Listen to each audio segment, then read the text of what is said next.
This is Skinny Brit to be here, Christine. I'm hoping I can actually make a video. Things are just a little confusing at the moment.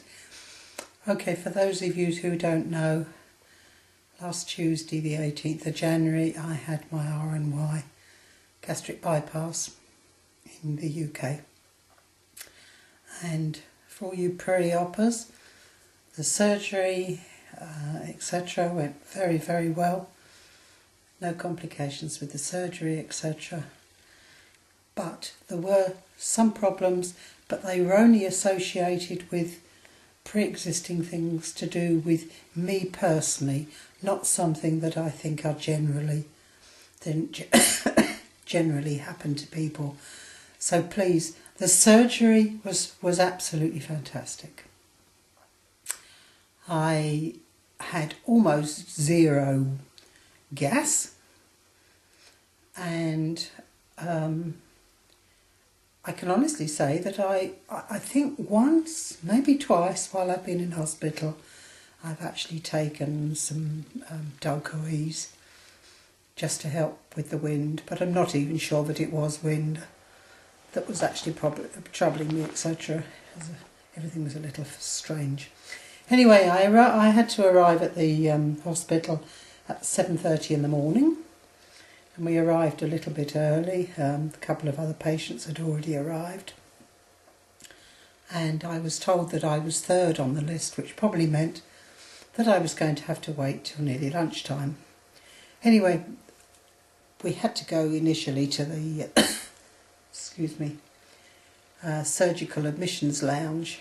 We then saw various specialists, etc., and somebody was doing some research and wanted permission to take a liver biopsy while I was under the anaesthetic, and something to do with fatty liver research.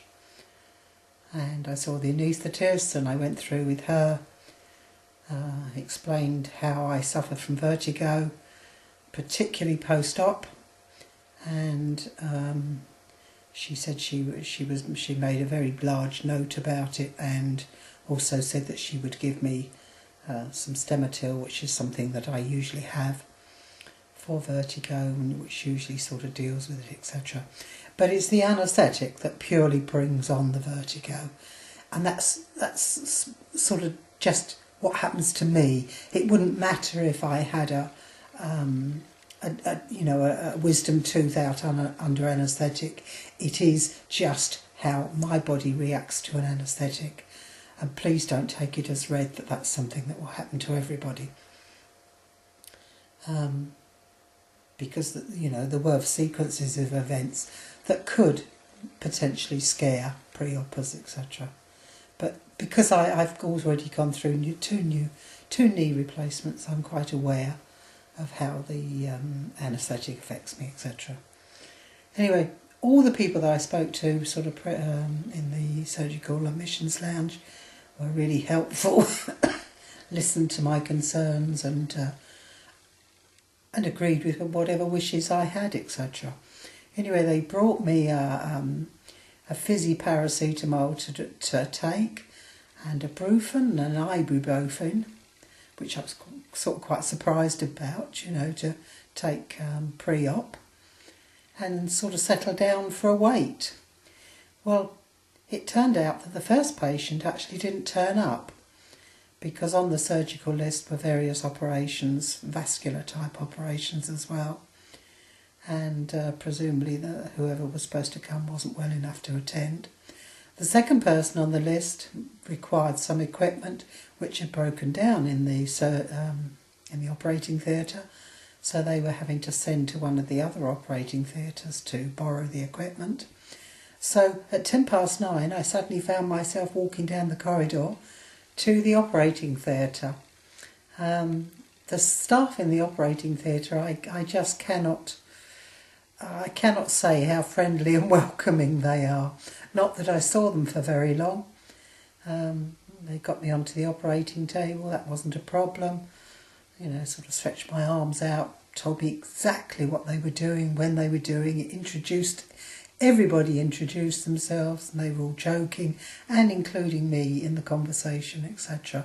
It was a very relaxing sort of experience, etc. Anyway, 9:10 I disappeared under the anaesthetic, and I believe that I left the operating theatre about 12, or just gone and went to the recovery room. I really can't say that I remember anything much about there at all. I can remember... No, I don't, Ollie. I can't even remember. Vaguely I can remember being wheeled down a corridor to the high dependency unit, which is where they send all gastric bypass patients at this particular hospital. They always send them there for 24 hours post-surgery. That was just a little two bed unit with one permanent member of staff there absolutely all the time, standing virtually at the end of our 2 beds. Oh, and I forgot to mention that in the surgical admissions lounge, one of the patients awaiting surgery was a very, very, very, very talkative, and I presume very nervous, even more elderly patient than me.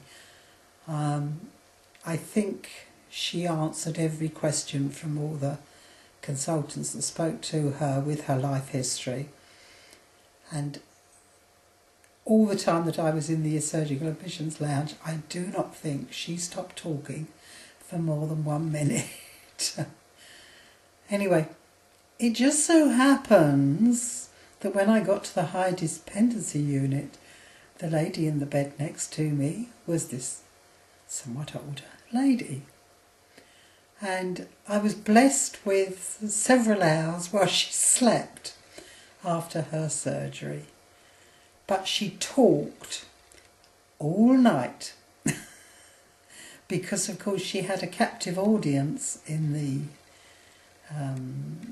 nurse that was looking after us in the unit, etc.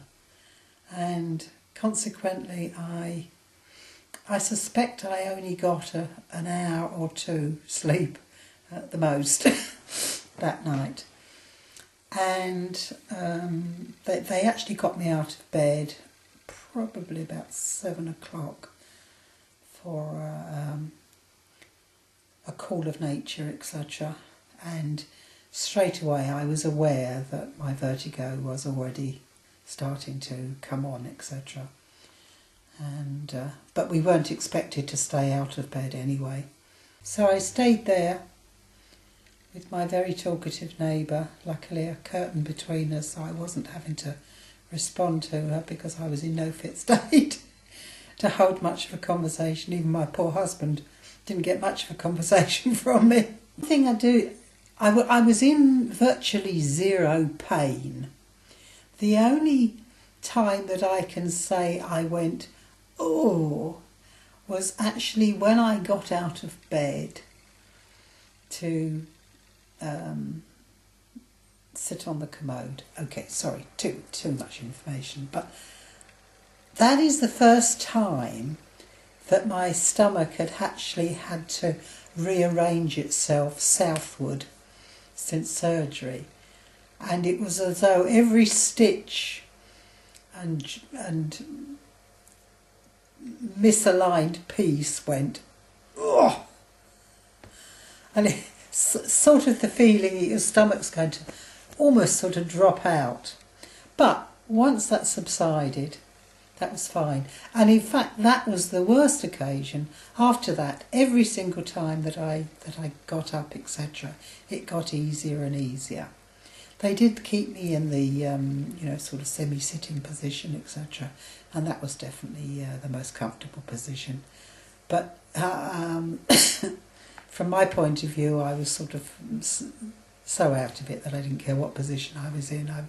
I just wanted a doze, etc. Anyway,